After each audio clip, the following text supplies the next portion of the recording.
How to use AI in Excel sheet. Hi everyone, it's Sophia to assist you today. Without any delay, let's jump right in. First, open Excel in your device.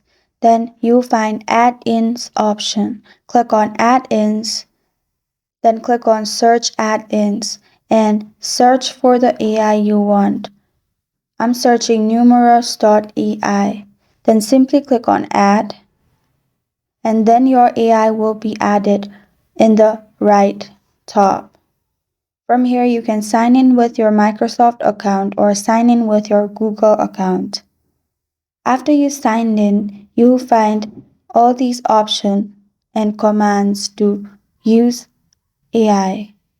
In here, it shows categorization, extraction, data cleaning, writing tests, information classification. And that's how you use AI in Excel sheets. Thank you for joining me today. If this video helped you out, please leave a like and subscribe for more. Got a question or want to suggest a topic? Comment below. I'm Sophia signing off. Until next time.